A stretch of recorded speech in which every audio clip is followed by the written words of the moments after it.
Hi everyone, it's Luke here and welcome back to another video. Today, as you can see, I'm heading back up into central London for a good old bit of car spotting. The summer supercar season is fast approaching, so I thought, you know what, why not? I've got a spare day, let's go see what is around. I've got Luke from OK Horizon behind in the 124 Spider that he's got on loan at the moment. There should already be a video live of my first drive of that car, so go check that out if you haven't already. But for now, we're just on our way up into London now, so I'll catch up with you when we get there.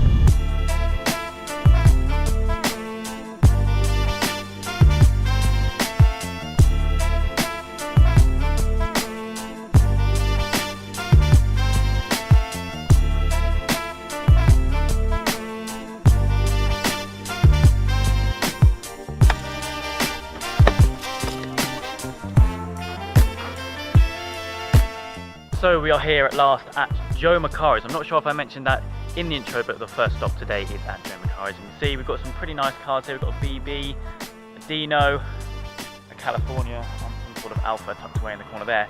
But F12 TDF, I'm not sure if you can see that. But, I've been waiting to see this one for so long and I've finally seen it. Fully blacked out spec with a whole host of red accents. We've got the red calipers, red center caps, red pinstriping which goes right away around. Red little pinstripe on the mirror as well, all around the front bumper, and then I'm not sure if you're going to be able to see because it's got tints, but all through the interior as well. Oh yes.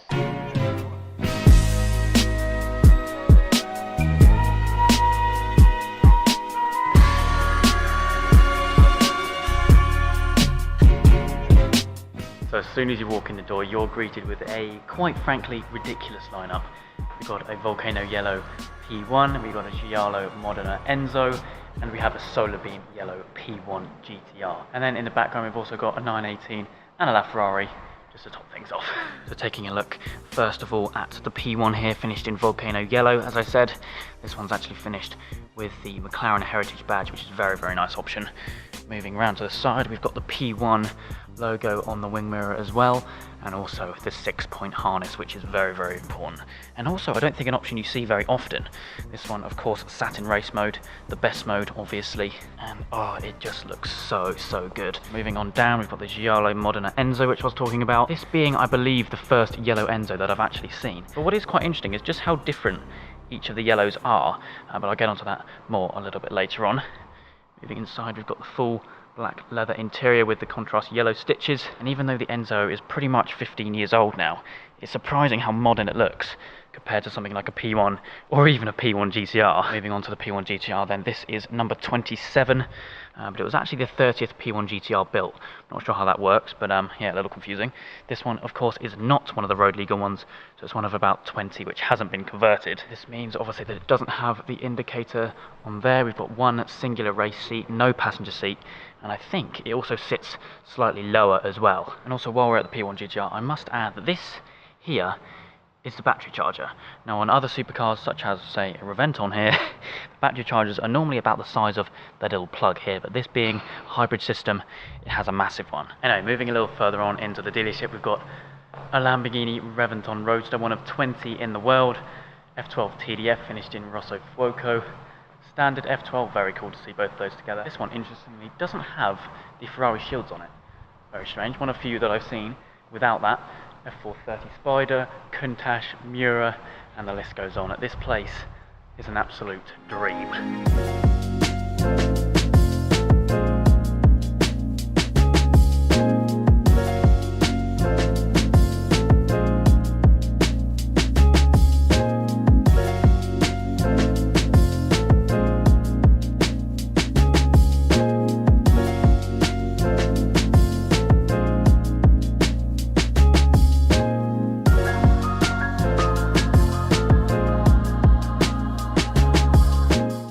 Every time I come up to London to do a bit of supercar spotting, I always try and pay a visit here to Joe Macari's, because no matter how many times I come here, the stock is always different and there's always some surprises.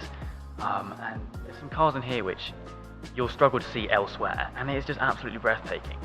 I believe I've said this in a video before, but if you are ever in the London area, come here to Joe Macari's, check it out, because you will not be disappointed. So then, the Reventon Roadster, as I was saying a little bit earlier on in the video, one of 20 cars worldwide. There's also 20 coupes. But yeah, this has probably got to be one of the closest things you can get to a fighter jet. Lamborghini, I don't know if you guys know, took inspiration heavily from a fighter jet when designing this car. And to be honest, you really can see that. From the front here, you've got the typical Lamborghini sharp lines. And just check that out. It's all very triangular. Even the headlights and some of the lines are all very triangular. It's also finished in this stealth satin grey, which I believe is a fixed spec for the Reventon. I don't think you can spec it in any other colour, hence why you never see any brightly coloured ones around. Well, to be fair, you don't really see these around, so it's very, very cool to see them here. Now, according to that little plaque in there, this is number 15 of 20. And actually, let me show you the interior. Obviously based off of the Murcielago, and probably one of my favourite features on the Reventon, which unfortunately we can't see today because the dash is not on. It is pretty much a fighter jet style dashboard, which is just incredible. One last thing before I move on, check out those wheels with the carbon inserts. It's just such a cleverly designed car, and so manic. That air intake there, oh, it's absolutely crazy. Moving back to this F12 TDF, of course, sorry, I can't help it. Finished in Rosso Fuoco, which is probably one of the best Ferrari colours that you can order. But one of the interesting things I've found about this car is it has different seats. They're almost inverted, so this one's a red seat with black inserts, and this one's a black seat with red inserts. I understand you probably can't see this very well, but yeah, the whole interior is pretty bright, not gonna lie. The only thing I'm not too sure about is the coloured steering wheel. I think that the steering wheel kind of blends in a bit too much to the dash when it's kind of got the red Alcantara. But still, it's a TDF. I cannot complain in the slightest. To be honest with you, I think I could probably spend a whole day in here just looking and admiring all the cars.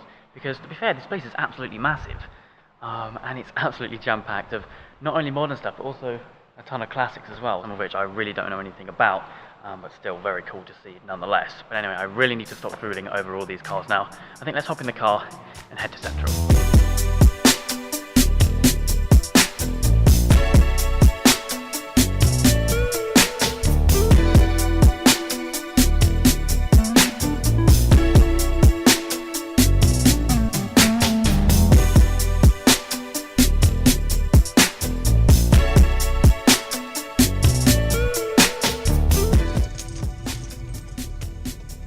Oh, hello.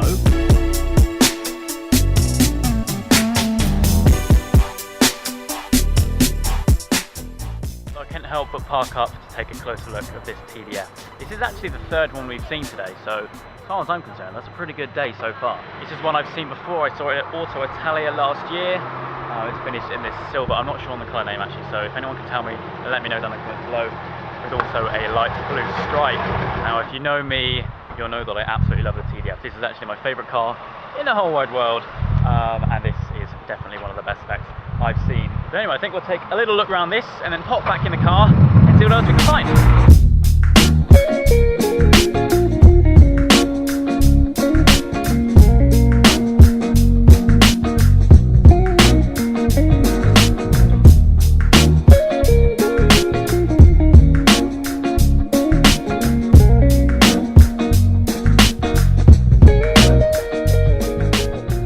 Holy moly, check that out. That is the nicest colour. 275 GTB.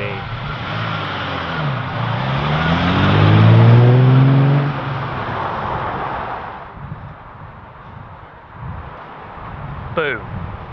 288 GTO, just chilling here at the Dorchester. Only 272 of these were made, making it officially the rarest of the big 5 Ferraris. I have not seen one of these things on the road. I don't think I've ever seen one on the road actually. I certainly haven't seen one either at a car show or out here in so long, and oh my god, it is so special to see it just chilling here at the Dorchester Hotel.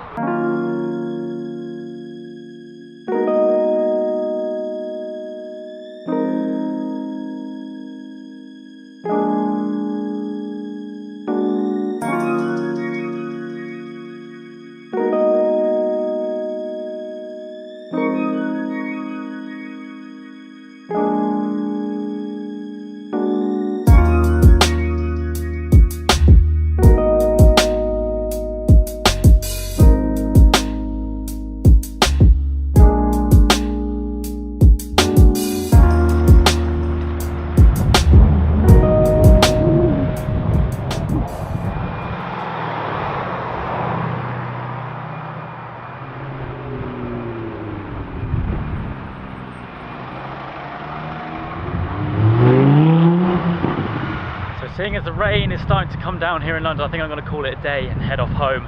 Overall, it's been a pretty decent one, to be fair. We've seen some awesome cars. I hope you guys have enjoyed it too. If you have, make sure you leave a like and make sure to subscribe for all the adventures still to come.